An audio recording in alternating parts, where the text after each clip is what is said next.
إلا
ilaha illallah Muhammadur Rasulullah sallallahu alaihi wasallam. Syurukum lurus sahabat sahnya. Wa inna taswiyata sufuf min tamamis salat. Karena lurus sempurnanya saf termasuk sempurnanya salat.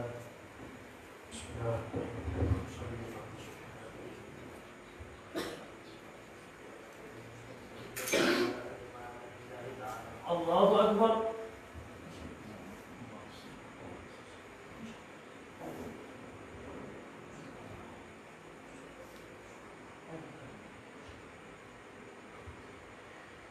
Bismillahirrahmanirrahim.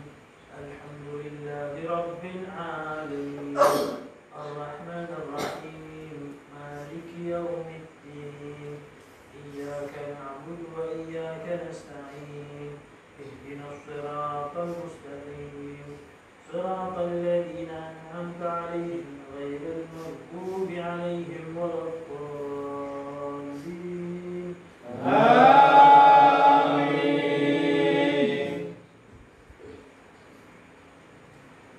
Bismillahirrahmanirrahim. Alam nashrah laka sadrak wa wada'na anka wizrak alladhi anqadha dhahrak wa rafa'na laka dhikrak fa inna ma'al usri yusra inna ma'al usri yusra fa idza faragta fansab wa ila rabbika farghab. Allahu akbar. Sami Allahu liman hamidah. Allahu Akbar. Allahu Akbar. Allahu Akbar. Allahu Akbar. Bismillahirrahmanirrahim. Alhamdulillahi rabbil alamin. Ar-Rahmanir Rahim. Maliki yaumiddin. Iyyaka na'budu wa iyyaka nasta'in. Ihdinas siratal mustaqim. Siratal ladzina an'amta 'alaihim ghairil maghdubi 'alaihim waladdallin. Amin.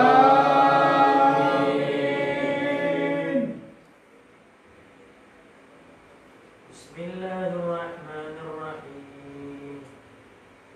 لإيلاف قريش إيلافهم رحلة الشتاء والصيف فليعبدوا رب هذا البيت الذي أطعمهم من جوع وآمنهم من خوف. الله أكبر. سمع الله لمن حمده. اللهم اهدنا فيمن هديت وعافنا فيمن عافيت وتولنا فيمن توليت وبارك لنا فيما أعطيت وقنا برحمتك شر ما قضيت فإنك تقضي ولا يقضى عليك إنه لا يذل من واليت ولا يعز من عليك تبارك ربنا وتعالى ولك الحمد على ما قضيت. نستغفرك ونتوب إليك. وصلى الله على سيدنا محمد النبي الأمي وعلى آله وصحبه وسلم. الله أكبر. الله أكبر. الله أكبر. الله أكبر.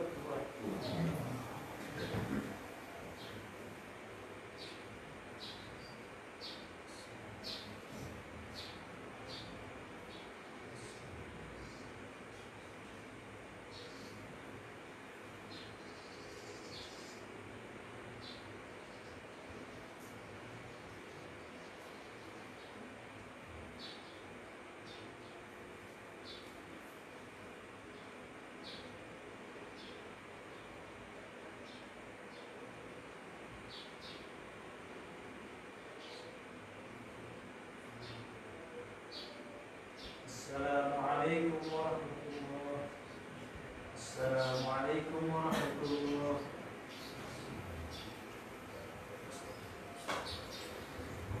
wabarakatuh. إله إلا الله وحده لا شريك له له الملك وله الحمد يحيي ويميت وهو على كل شيء قدير لا إله إلا الله وحده لا شريك له له الملك وله الحمد يحيي ويميت وهو على كل شيء قدير لا إله إلا الله وحده لا شريك له له الملك وله الحمد يحيي ويميت وهو على كل شيء قدير لا إله إلا الله وحده لا شريك له له الملك وله الحمد يحيي ويميت وهو على كل شيء قدير لا إله إلا الله وحده لا شريك له له الملك وله الحمد يحيي ويميت وهو على كل شيء قدير لا إله إلا الله وحده لا شريك له له الملك وله الحمد يحيي ويميت وهو على كل شيء قدير لا إله إلا الله وحده لا شريك له له الملك وله الحمد يحيي ويميت وهو على كل شيء قدير لا إله إلا الله وحده لا شريك له له الملك وله الحمد يحيي ويميت وهو على كل شيء قدير لا إله إلا الله وحده لا شريك له له الملك وله الحمد يحيي ويميت وهو على كل شيء قدير لا إله إلا الله وحده لا شريك له له الملك وله الحمد يحيي ويميت وهو على كل شيء قدير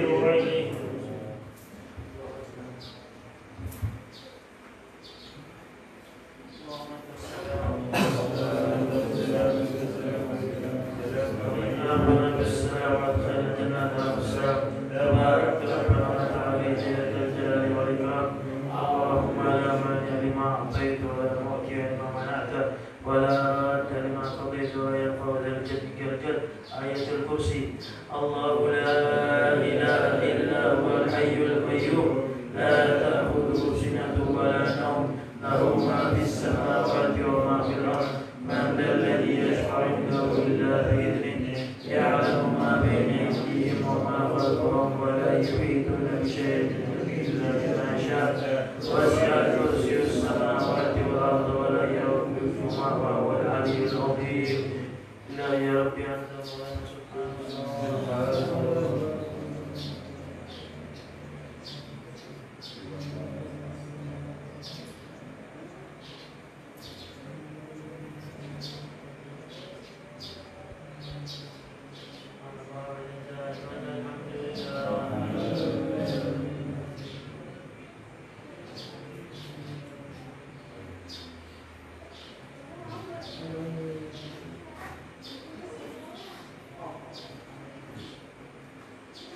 على كل حال الله أكبر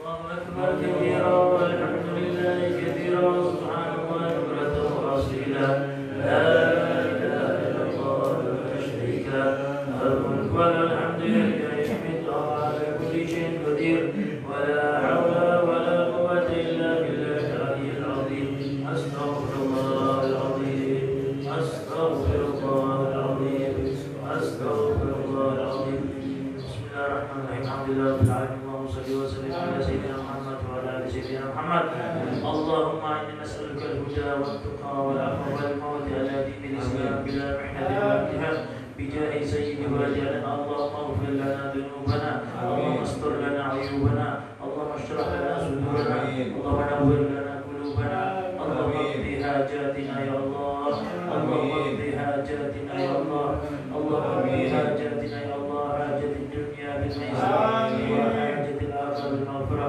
اللهم بارك في رمضان اللهم بارك في شهر رمضان اللهم اجعلنا من صوامه وقوامه وأدركنا ليلة قدره في خير وألف وعافية ربنا هب لنا من أزواجنا وذرياتنا قرة أعين واجعلنا للمتقين إماما ربنا آتنا في الدنيا حسنة وفي الآخرة حسنة وقنا عذاب النار وصلى الله على سيدنا محمد وعلى آله وصحبه وسلم والحمد لله رب العالمين ببركة أسرار الفاتحة.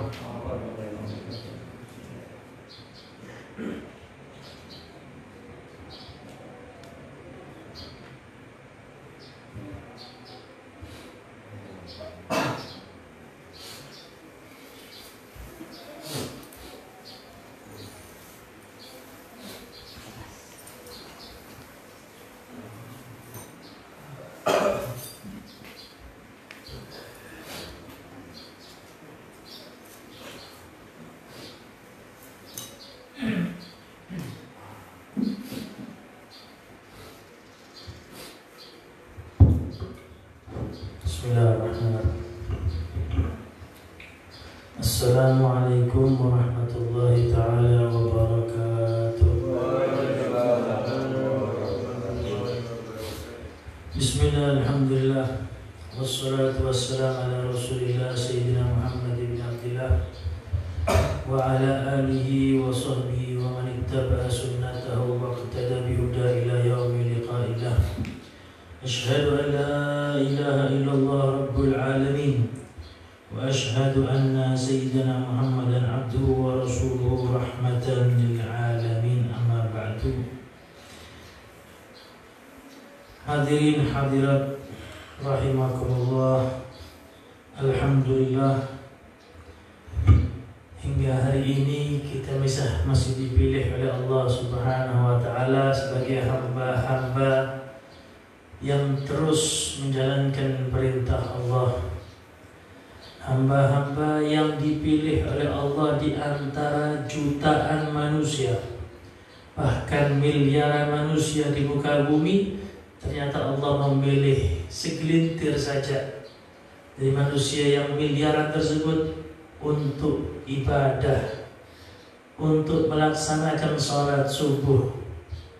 Ini adalah nikmat, hadirin, nikmat yang besar yang tidak bisa dibeli dengan uang berapapun saja, yaitu nikmat Islam dan iman. Nikmat Islam dan iman plus nikmat taufik. Nikmat Islam, orangnya Islam, orangnya beriman, percaya sama Allah, tapi belum dapat nikmat taufik. Apa taufik nih? Qudratut ta'ah 'alal 'abdi, dorongan ibadah dari Allah kepada seorang hamba. Karena kalau mengandalkan diri kita sendiri tidak bisa. Kita berangkat ke rumah Allah, kita berangkat ke tempat sholat, kita berangkat ibadah. Itu apakah karena kitanya mau? Apakah karena kitanya mampu? Boten, itu murni dari Allah. Karena buktinya kalau dikatakan, oh saya berangkat ke musola, ke masjid karena saya punya kendaraan. Berapa banyak orang yang kendaraannya lebih bagus dari sampean? Oh saya sehat, berapa banyak yang lebih sehat dari sampean? Bahkan berotot tangannya mungkin. Angkat barbel itu, angkat besi 20 kilo kuat. Tapi ngangkat selimut gak kuat. Angkat besi 20 kilo kuat, 100 kilo kuat, tapi ngangkat selimut subuh enggak kuat. Aneh itu. Berarti bukan kesehatan yang menyebabkan orang itu mau ibadah. Waktu luang, banyak yang lebih luang waktunya dari orang-orang yang sholat. Dan terus apa? Murni, itulah namanya taufik, dorongan ibadah. Makanya kita selalu minta sama Allah, Allah beri saya dorongan semangat. Allahumma a'inna ala dzikrika wa syukrika wa husni ibadatik. Ya Allah, a'inna, bantu saya. Ini dibaca setiap selesai sholat ya. Dibantu saya Allah, a'inna, tolong saya Allah. Karena kita tahu kita tidak mampu, bukan kita sendiri yang mau. Ada campur tangan Allah. A'inna ala dzikrik, bantu saya Allah untuk selalu mampu ingat sama jenengan. Dzikir ini artinya niku mengingat Allah. Kalau kita mengartikan dzikir niku ngomong dzikir, lisan berucap dzikir, itu hanya tambahan. Makna aslinya adalah ingat sama Allah. Jadi kalau ada orang dzikir, lisannya berzikir tapi hatinya lupa, niki ya, kosong dalamnya, luarnya tok. Dzikir sama Allah, jadi hatinya selalu ingat sama Allah. Ala dzikrika wa syukrika, ya Allah bantu saya untuk selalu bersyukur atas semua nikmat-nikmat Engkau ya Allah. Ini juga tidak bisa. Ya. Kita ini diberi nikmat sama Allah ini bukan satu, bukan dua, jutaan nikmat. Pagi hari ini saja, subuh nih, ini sudah jutaan nikmat yang kita nikmati. Cuma kita tidak mampu itu. Mosok sampai jutaan Ustaz, mosok sampai banyak. Mau dihitung, coba. Mau dihitung ya? Sampai besok sudah selesai. Ini yang ngomong Allah sendiri dalam Al-Quran. Wa in ta'uddu ni'matallahi La tuhsuha. Kalau kamu hitung-hitung, kalau kalian hitung-hitung nikmat Allah dalam grammar bahasa Arab, dalam aturan bahasa Arab, kalau kata tunggal itu nikmatun, kalau kata jamak ya, itu ni'amun. Di sini dalam Al-Quran Allah berfirman, wa in ta'uddu, dan apabila kalian menghitung-hitung nikmat Allah, berarti kata tunggal.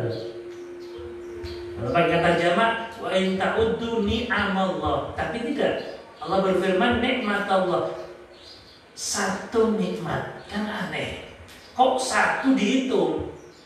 Ini butuh jawaban lagi. Kalau Allah berfirman, jika kalian menghitung-hitung nikmat Allah, satu nikmatnya Allah. Nah, disinilah hebatnya Al-Quran. Jadi kalimatnya pendek tapi maknanya luas. Sehingga sebagian ulama tafsir menafsirkan ayat ini mengatakan yang dimaksud satu nikmat Allah karena setiap satu nikmat pasti mengandung ribuan nikmat. Ya? Dalam satu nikmat apa? Nikmat makan. Tadi kita santap sahur nih. Dalam nikmat sahur makan itu ada ribuan nikmat yang kita tidak mampu untuk menghitung. Kita tahunya nikmat makan tok wis mari nggih. Padahal apa? Di situ ada sehat gigi kita. Coba giginya sakit. Nggak bisa enak makan. Di situ ada ilat lidah kita yang bisa merasakan nikmatnya makanan. Di situ ada gusi, di situ ada ludah yang membantu mengunyah makanan. Di situ ada kerongkongan, waduh, dalam lambung lagi luar biasa. Kita saja yang bukan dokter bisa menghitung ini sangat banyak, apalagi dokter sendiri nih. Itu dari segi tubuh, belum lagi dari segi makanannya. Kita tidak ikut nanam di sawah, kita tidak ikut panen berasnya. Itu kan nikmat. Coba setiap orang makan harus nanam sendiri, harus ngasih pupuk sendiri. Ya Allah, tidak ada yang sempat kerja nih, semuanya nanam aja. Ini nikmat hadirin. Makanya satu nikmat saja kalau dihitung luar biasa. Nah, kita tidak mungkin bisa mensyukuri nikmat Allah kalau gitu nih. Kalau kita sudah sadar begini, berarti tidak bisa jadi orang yang bersyukur. Bersyukur 100% itu susah berarti. Itulah mengapa Gusti Kanjeng Nabi Muhammad SAW ketika ditanya oleh istrinya Siti Aisyah, Nabi Muhammad ini pun juga jelas diampuni semua dosanya yang lalu dan yang akan datang. Seandainya, dan itu tidak mungkin, seandainya Nabi Muhammad berdosa sudah diampuni.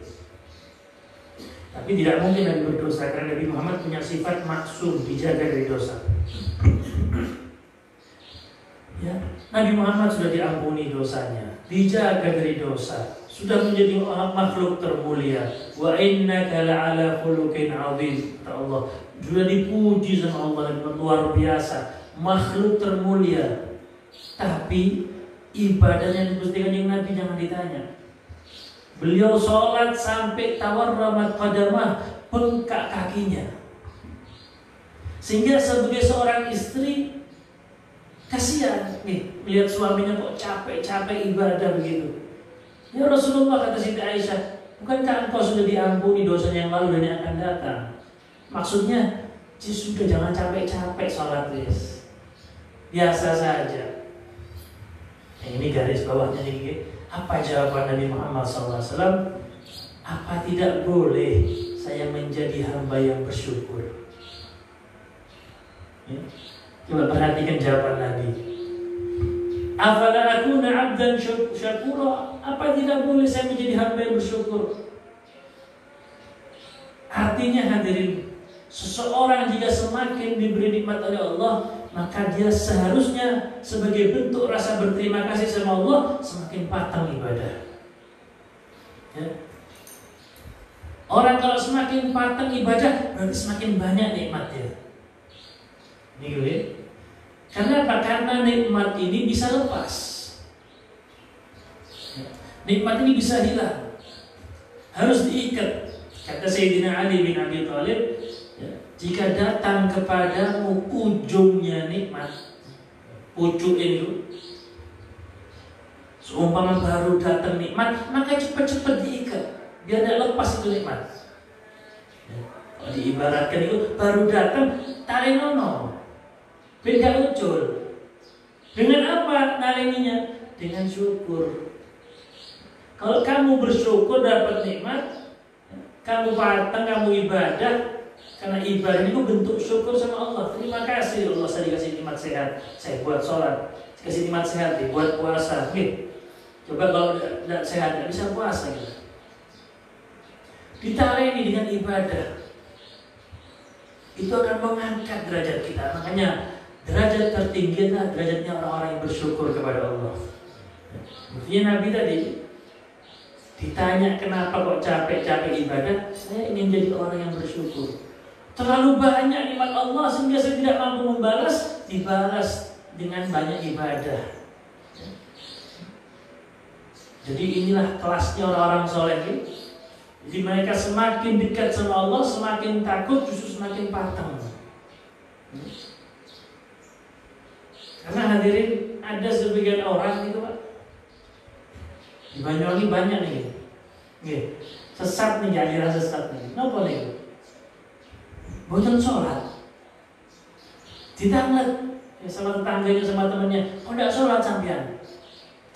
Yesus wis gaduh. Jawabannya apa?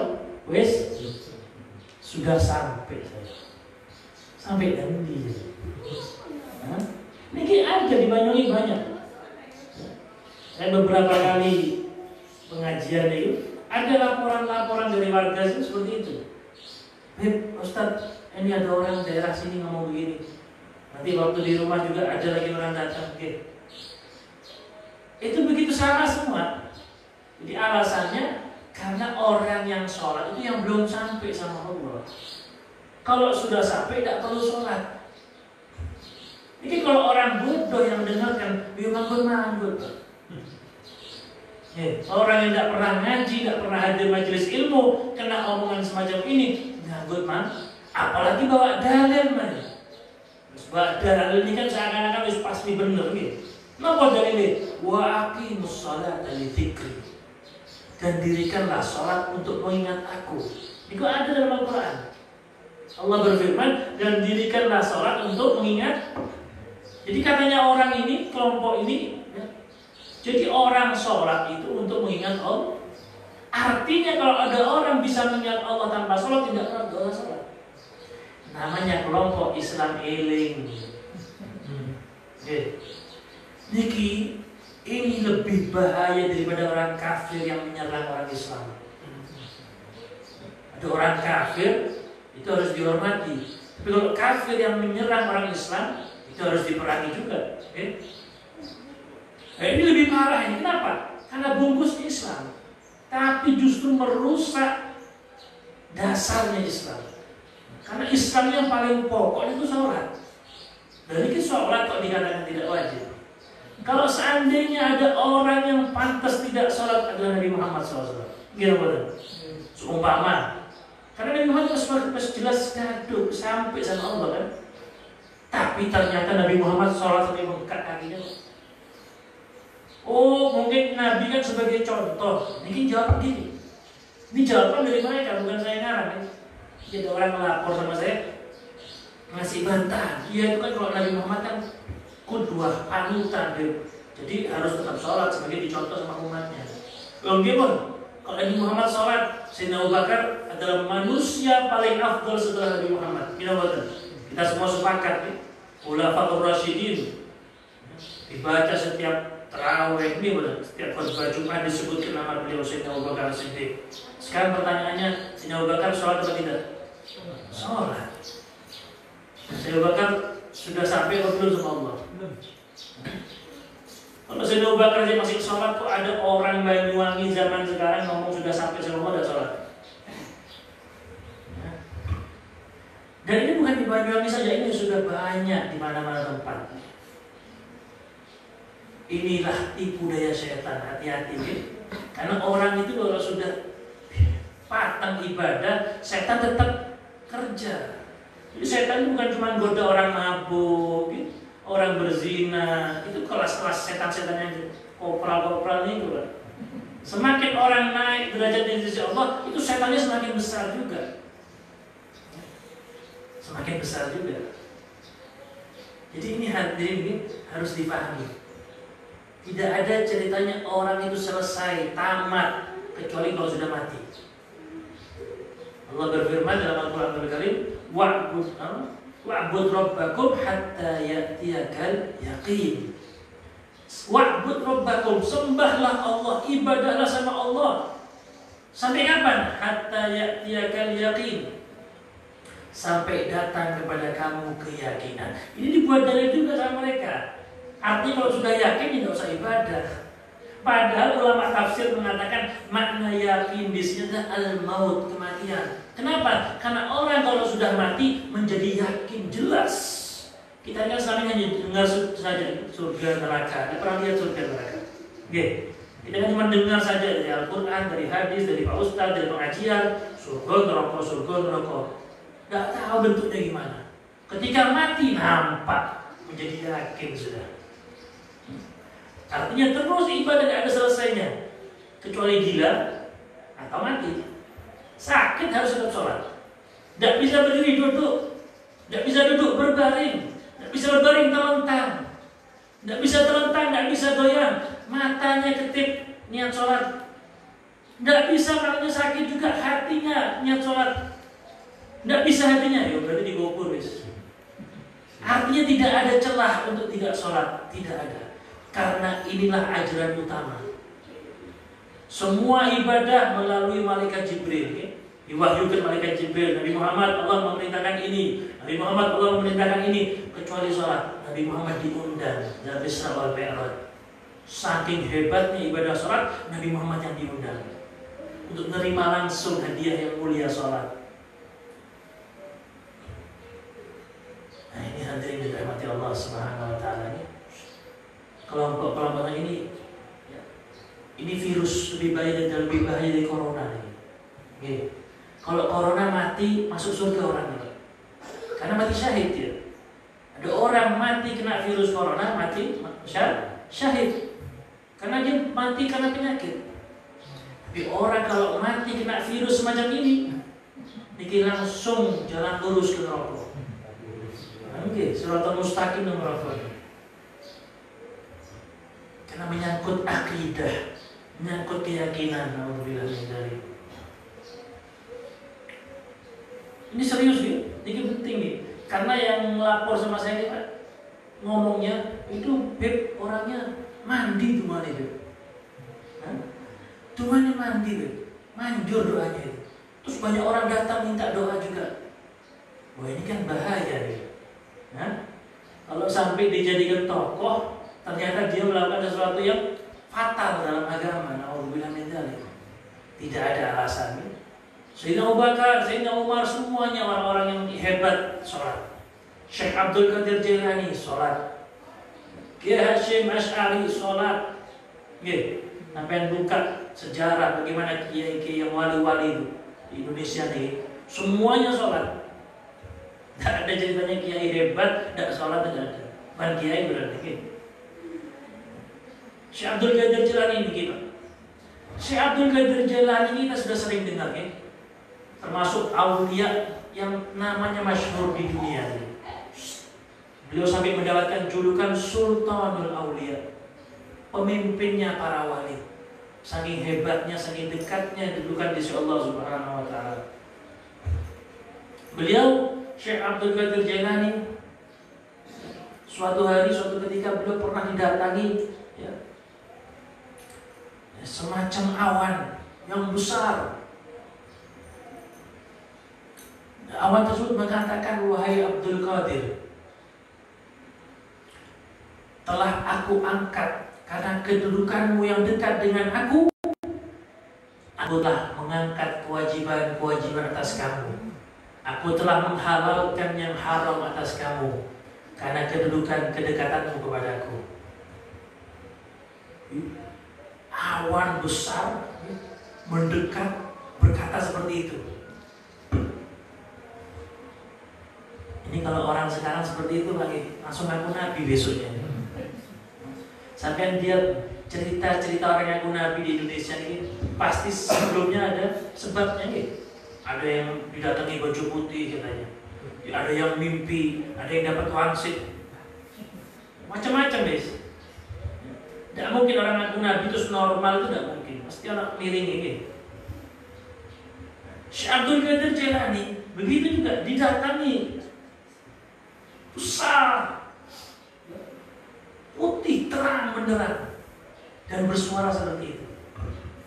Apa jawaban Syekh Abdul Qadir Jailani? Ikhsa anta ya la'in. Ya. Beliau katakan, hei, minggir, celaka kamu wahai orang makhluk yang terlaknat. Ya. Dilempar pakai sandal beliau. Tiba-tiba awan yang besar yang terang tersebut menghitam hingga menjadi asap. Yang unik di sini, iblis itu ngomong, sampean kok tahu kalau itu saya? Padahal dengan cara tadi ini saya sudah pernah menyesatkan 70 orang sekelas sampean. Orang-orang yang sudah patang ibadah, saya pakai cara tadi langsung berubah. Kok sampean bisa? Kok bisa tahu kalau itu saya bukan pangeran? Iya, karena omongan kamu yang mengatakan telah mengangkat yang haram, telah membolehkan yang haram, dan telah mengangkat perintah-perintah yang wajib. Dari situ saya tahu tidak mungkin Allah memerintahkan itu. Kalau sudah orang Allah ada suara memerintahkan tidak wajib sholat, berarti bukan pangeran itu, bukan malaikat itu. Pasti sampean, pasti iblis itu. Jadi kok bisa tahu kenapa? Karena saya ibadah kepada Allah pakai ilmu. Karena saya ibadahnya pakai ilmu, ada dasarnya, bukan ikut-ikutan orang. Sehingga ketika orang itu salah, saya tahu kalau itu salah. Pakai ngaji dulu, sehingga tahu oh ini benar, oh ini salah. Namanya ilmu itu cahaya. Ya, ilmu ini cahaya. Man salaka tariqan yaltamisu fihi ilman, sahhalallahu lahu tariqan ilal jannah. Siapa yang berangkat menuju dalam satu jalan untuk mencari ilmu, maka Allah akan permudah dia untuk menuju jalan ke surga. Kita berangkat ke musola masjid untuk belajar, untuk ngaji, maka itu berarti kita dipermudah menuju surga Allah Subhanahu wa taala. Karena ilmu ini cahaya. Ilmu bukan tujuan utama, bukan. Tujuan utama itu ibadah. Ilmu ini perantara. Mau tidak mau, kalau mau ibadah harus ngaji. Kita mau puasa, harus belajar apa yang membatalkan puasa. Oh, makan, minum. Apa yang syarat-syaratnya puasa, niat. Itu kan ilmu. Kalau orang tidak makan, tidak makan. Tapi rokokan, bukan seperti nggak makan, nggak ngaji sampean. Rokok itu termasuk kategori membatalkan puasa. Contoh kecil nih, Bu. Jadi ilmu sangat penting hadirin. Mungkin belajar dalam segi sekolah ataupun pondok pesantren terbatas umur, tapi belajar tetap terus minal mahdi ilal lahdi. Dari kita digendong ibu sampai kita dipikul ke alam kubur, terus ngaji terus sampai mati. Ya, terus ibadah terus. Bagaimana ibadah sampai mati, ngaji juga sampai mati. Hadirin yang dirahmati Allah Subhanahu wa taala, ini pentingnya belajar nih. Ini pentingnya hadir majelis ini. Untuk terus kita belajar supaya semakin dekat kepada Allah Subhanahu wa taala, semakin jelas mana yang halal, mana yang haram, ya. Karena di antara hal haramnya ada yang syubhat namanya. Syubhat ini harus cermat, ya. Syubhatnya harus cermat. Apa syubhat itu? Antara halal sama haram, bingung kan ya? Ini halal apa haram? Kalau bingung, mending ditinggalkan, ya. Supaya aman, ya. Mending ditinggalkan. Ada sebuah info penting di ilmu juga, masalah sahur, ya. Masalah sahur.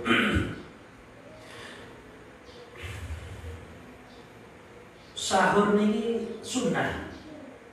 Ya, sahur ini sunnah. Nabi bersabda, as-suhur akalatun barakatun fala tad'uh. Walau an yajra'a ahadukum jar'atan min ma'in fa inna Allah wa malaikatahu yusalluna 'alal mutasahhirin. Nabi bersabda bahwasanya makan sahur itu adalah berkah. Berkah. Jangan sampai kalian meninggalkan sahur, kata Rasulullah. Oh, saya kuat. Tidak usah sahur, saya kuat puasa sehari. Jangan. Makan. Walaupun sampean kuat tetap makan. Ya. Kata Rasulullah, walau hanya walaupun cuma minum seteguk air. Enggak, Ustaz, saya sudah kuat puasa. Saya makan buka kuat sampai besok. Tetap sahur, kata Nabi Muhammad. Walaupun cuma minum seteguk air. Niat sahur. Kenapa? Berkah sahur ini. Bahkan dalam lanjutan hadis Nabi bersabda, sesungguhnya Allah dan para malaikatnya bersolawat, artinya memintakan ampun kepada orang-orang yang bersahur. Itu luar biasa. Allah dan malaikat itu memintakan ampun bagi orang-orang yang makan sahur. Nabi Muhammad itu kalau seandainya Rasulullah itu tidak makan sahur, bahkan untuk puasa nyambung, itu Nabi Muhammad kuat. Karena manusia paling kuat itu Rasulullah. Seumpama Nabi Muhammad tidak makan sahur, puasa terus sampai besok paginya, Nabi Muhammad kuat. Tapi kenapa Nabi Muhammad tidak makan sahur? Untuk mengajari umatnya. Karena sahur itu berkah. Jangan sampai ditinggalkan. Walaupun sampai kenyang, ya, malam sudah makan, minum seteguk air. Minum seteguk air. Dengan niat apa? Sahur supaya barokah. Kapan masuk waktu sahur? Setelah pertengahan malam. Jadi sekitar jam 1 sudah mulai masuk, ya. Artinya kalau jam 1 sampai makan niat sahur, sudah dapat pahala sahur. Kalau jam 10 belum, ya. Belum dianggap sahur. Yang paling afdol kapan? Nah ini, kalau buka puasa yang paling afdol langsung, ya. Masuk waktu maghrib langsung, jangan ditunda-tunda. Buka puasa, ya. Bukan manganake. Ya. Buka puasa itu yang penting membatalkan puasa, ya, makan kurma apa segala macam. Kalau makan nasi bagaimana? Ya tidak apa-apa.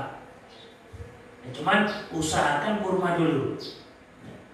Karena itu ternyata Pak, setelah diperiksa oleh tenaga medis, oleh para dokter, luar biasa.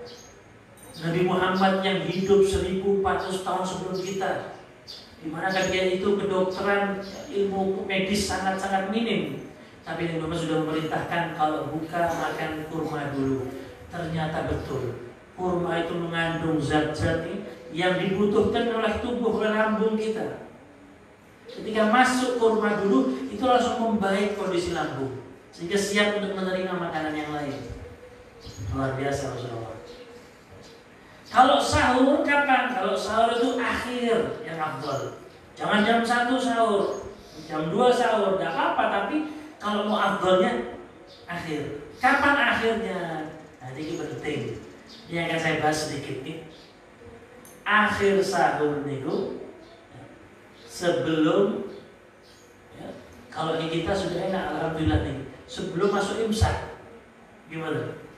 Ya. Imsak jam berapa? 3.58 atau 3.55 gitu. Kan misalkan 10 menit sebelum adzan. Itu kalau sampean buka kitab-kitab hadis, tidak ada. Sayyidina Bilal itu tukang adzan Rasulullah ngomong al-imsak itu ternyata tadi. Kalau kita buka kitab-kitab hadis, tidak ada disebutkan hadis itu. Dan terus dari mana kalau para ulama kita memerintahkan untuk imsak, pengumuman imsak itu?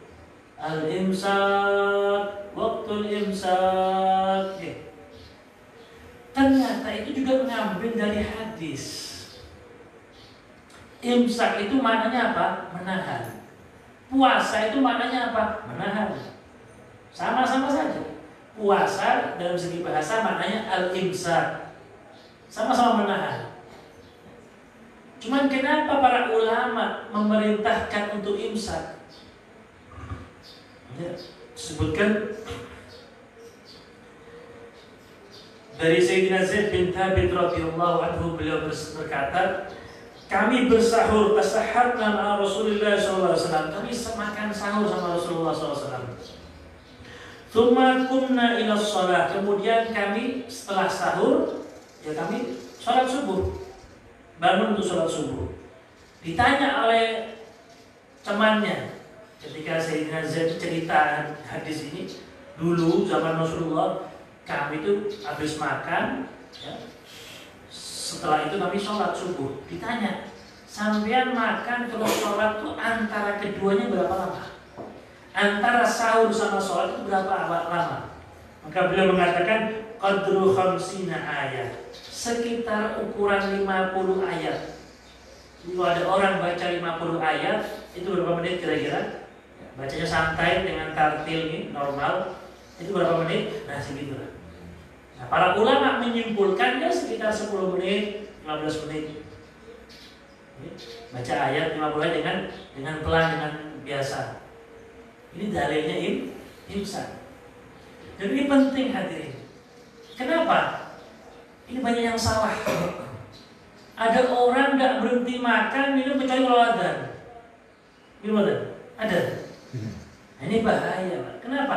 Karena adzan itu tidaklah seorang muadzin yang adzan itu adzan kecuali sudah masuk waktu, kan begitu. Orang kalau adzan berarti sebelumnya sudah masuk waktu, makanya dia adzan. Kalau ada orang adzan sebelum masuk waktu, ya enggak diganti, enggak harus dibutuhkan adzannya itu. Ya, amanat berarti. Jadi pasti yang adzan itu melihat jam, oh wis pas baru adzan. Artinya kalau ada orang baru berhenti minum pas adzan baru berhenti, ini sudah yakin ini orang sudah tidak sah puasanya. Kenapa? Berarti dia sudah minum ketika masuk waktu subuh. Kalau nunggu patokan adzan, apalagi itu adzannya yang adzan masih hidupi mic-nya dulu, ngatur suaranya dulu. Itu mungkin berapa menit sudah itu. Terus orangnya masih yang di rumah masih minum, terus adzan sih tenang. Nah, hati-hati, diingatkan teman-temannya, keluarganya diingatkan. Eman-eman, sebulan Ramadan, tapi setiap puasa sahurnya begitu, tidak sah semua itu. Tidak sah semua, eman-eman. Ya. Makanya imsak itu kalau bisa sudah berhenti sudah. Ya kalau yang ada seteguk, dua teguk, silahkan. Mepet itu bahaya, bahaya sekali. Kenapa? Kalau sholat, kita ini kan kalau sholat tidak boleh makan minum, betul? Jelas waktunya kapan? Setelah takbiratul ihram, setelah Allahu Akbar, tidak boleh makan, tidak boleh minum. Tapi kalau puasa tidak tahu kapan kita, tidak ada waktu persis, itu tidak ada. Masuknya waktu subuh itu adalah terbitnya fajar. Nah, terbitnya fajar ini tidak tahu kita di sini. Di perkotaan susah. Kalau terbit matahari masih kelihatan. Tapi terbitnya fajar itu hanya bisa dilihat oleh orang yang di desa-desa atau daerah yang tinggi-tinggi pegunungan itu kelihatan. Tapi kalau kita rata-rata bahkan mungkin semua ya, warga Banyuwangi ini rata-rata mereka adzan subuh karena patokan jadwal waktu yang dibuat oleh pemerintah, kan begitu. Tidak ada yang ngecek langsung langit, yang naik ke atas menara mungkin tidak ada. Karena dibuat oleh jadwal yang dibuat oleh pemerintah, dan jadwal yang dibuat oleh pemerintah itu sudah ditambahi waktu ihtiyat namanya. Saya tanya sama orang depan, gitu. Itu jadwal waktu itu yang dibuat, contoh subuh jam 4 namanya. Jam 4 yang ditulis 4.00 itu sudah ditambahi waktu ihtiyat. Ihtiyat itu waktu hati-hati. Jadi mungkin artinya subuh itu jam 3.55. Cuman supaya pasti ditulis jam 4.00. Paham ya? Artinya apa? Kalau kita puasa jangan berhenti press. Walaupun lihat jam 4.00 wis ngepres jam 3.59 saya berhenti. Jangan ya. Jangan. Yang aman itu ikut imsak sudah. Waktu imsak itu sudah selesai sudah. Kalau memang tinggal sesuap dua suap ya cepetan habiskan. Waktu imsak digunakan untuk wudhu, siap-siap untuk sholat subuh. Ini di mana-mana saya sampaikan. Karena banyak orang semacam ini. Bahkan yang lebih parah lagi ada. Kenapa? Tidak berhenti kecuali ada terus mandek. Mungkin lebih parah mana ini? Nah, kau masih makan sudah ada. Belum teh adanya. Ya, kalau adanya kayak di Mekah itu adanya 2 menit panjang itu. Tidak berhenti berarti makan minum. Ada yang semacam itu juga. Jadi tidak berhenti kecuali ada sudah selesai. Na'udzubillah min dzalik. Ini bahaya ini. Eman. Wa kullu man bi ghairi ilmin ya'malu a'malu mardudatun la tuqbalu. Setiap orang yang beramal tanpa ilmu, maka amalnya tertolak, tidak diterima oleh Allah.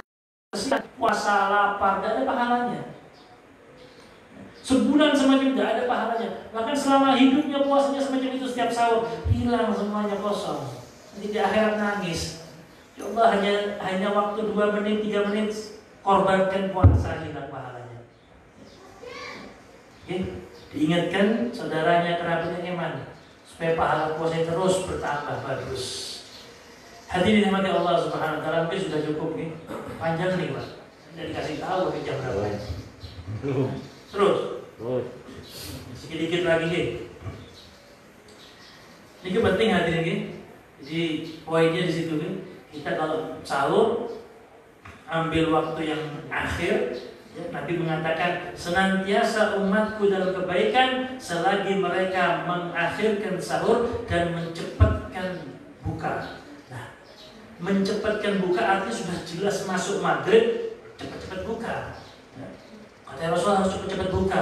Belum ada mis buka, ya bukan begitu maksudnya. Gitu. Cepat-cepat buka kalau sudah jelas. Mengakhirkan sahur jangan sampai nabrak subuh. Karena masuk waktu subuh bukan ditandai adzan. Adzan itu sudah masuk. Tapi tanda masuknya subuh itu tidak tahu, itu terbitnya fajar dan kita tidak bisa. Jadi dibuatnya waktu imsak oleh para ulama khususnya di Indonesia ini luar biasa, ya, sangat-sangat bermanfaat sekali. Sehingga kita waktu 10 menit itu sudah sisa siap-siap, wudu, kejeding, kamar mandi untuk sholat subuh. Kemudian juga di antara sunnah dalam berpuasa, ini sudah kita ketahui bersama sholat tarawih, sholat witir. Sholat witir itu Pak, kalau di luar bulan Ramadan tidak disunnahkan berjamaah. Sampai di luar bulan Ramadan, sholat witir berjamaah itu tidak ada pahala plus, tidak ada. Sampai sholat witir sendiri sama berjamaah sama-sama tidak ada pahala khusus. Tapi kalau bulan Ramadan, witir berjamaah lebih banyak lagi pahalanya. Dan tarawih hanya pada bulan Ramadan. Para ulama, kalau kita mau menceritakan bagaimana bulan Ramadan di mata orang-orang soleh nih, Pak. Orang-orang soleh sebelum kita ini, Pak, mereka itu hidupnya itu hanya mikir Ramadan toh. Seumur hidup mikirin Ramadan. Bagaimana? Mereka itu kalau sudah menjelang bulan Ramadan kurang 6 bulan nih. Bulan awal, bulan Sani, Jumadil awal, bulan Sani, Rajab, Syakban, Ramadan. Berarti mulai bulan Rabiul Tsani setelah Mauludan itu mereka dipikirkan itu sebentar lagi Ramadan. Padahal masih kurang 6 bulan. Jadi mereka senang menyambut Ramadan. Sudah masuk bulan Rajab tambah senang lagi, bulan Sya'ban tambah senang lagi. Bahkan di kota Tarim, ya, itu zaman dahulu itu diceritakan kalau seumpamanya kamu lewat kota Tarim, masuk ke gang-gang di kota Tarim, maka kamu kalau lewatnya pada tanggal akhir Sya'ban 27, 28 Sya'ban, kamu akan mendengar suara orang bergembira setiap rumah. Setiap rumah itu kayak ada acara, semuanya senang semuanya. Kenapa? Sebentar lagi Ramadan. Jadi mereka tuh menyambut Ramadan luar biasa. Senang. Kalau kita kan senang yang jual-jual baju senang gitu. Ramadan. Dan orang-orang soleh dahulu itu mereka setelah ditinggal Ramadan, 6 bulan setelah Ramadan, mereka itu sedih dan berdoa semoga diterima amal ibadah selama Ramadan. Jadi setahun penuh yang dipikirkan pada Ramadan toh. Jadi 6 bulan menuju Ramadan senang menyambut Ramadan, 6 bulan setelah Ramadan sedih ditinggal Ramadan. Takut tidak dapat lagi Ramadan tahun depan. Kalau kita mikir kok sampai seperti itu, pantas kalau kita tanya seperti itu, ya? Kenapa pantas? Ya karena kita tidak tahu kadarnya Ramadan. Kita tidak bisa merasakan seperti rasanya mereka menikmati Ramadan. Mereka menikmati Ramadan dengan benar-benar nikmat.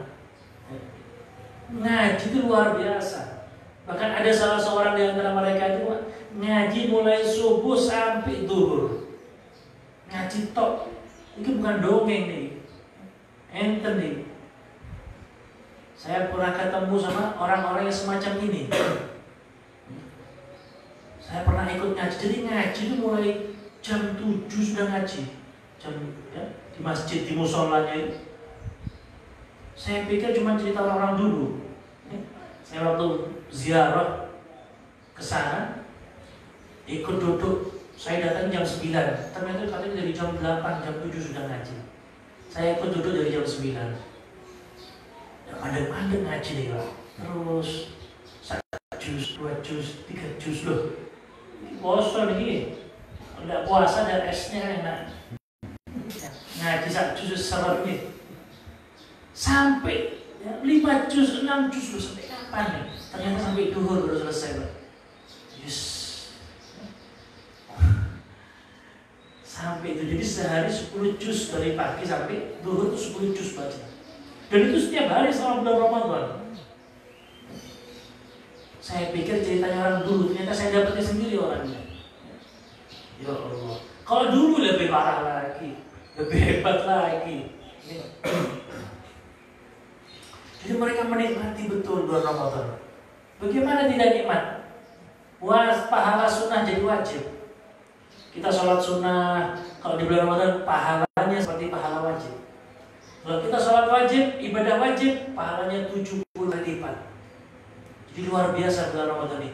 Diskon besar-besar dari Allah Subhanahu wa Ta'ala. Sampai diam dapat pahala. Zikir tambah lagi. Makanya para orang-orang soleh itu kalau bulan Ramadan tuh kesempatan, guys. Nabi Muhammad itu kalau orangnya dermawan gitu. Tapi masuk bulan Ramadan kata sahabat disifatkan seperti angin yang hembus. Artinya lebih dermawan lagi Rasulullah. Nabi Muhammad itu orangnya dermawan, tidak pelit sama sekali Rasulullah. Tapi masuk bulan Ramadan lebih roman lagi. Kita ya, dilatih Ramadan sedekah kecil-kecilan, kurma, apapun yang kita mampu. Karena sedekah itu yang dinilai bukan nominal, tapi persentasenya. Nabi dalam hadis bersabda, 1 dirham nyalip 10 dirham.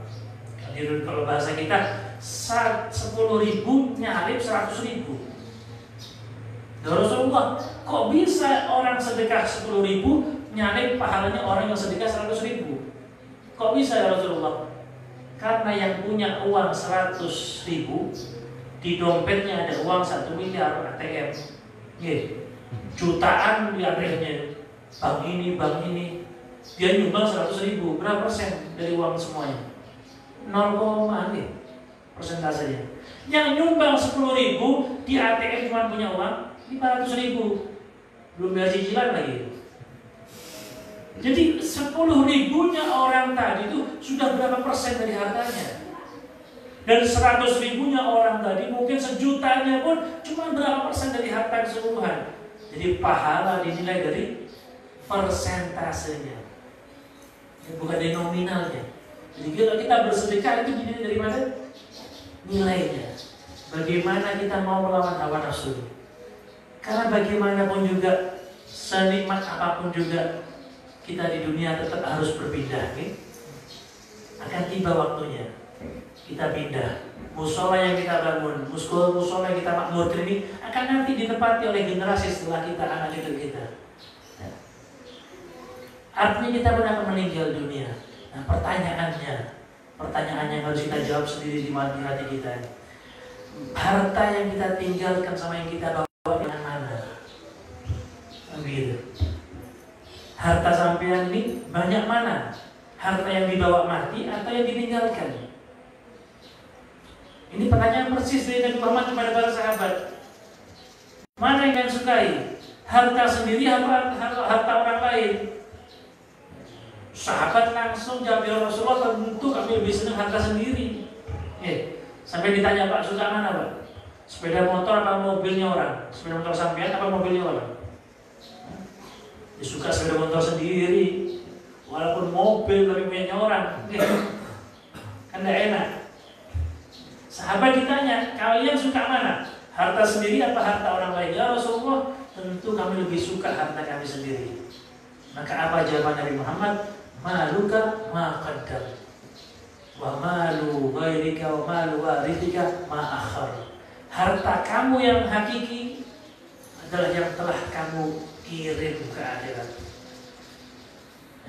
Harta kita yang asli apa? Yang kita gunakan untuk masjid, untuk musola, untuk anak yatim, untuk orang fakir miskin.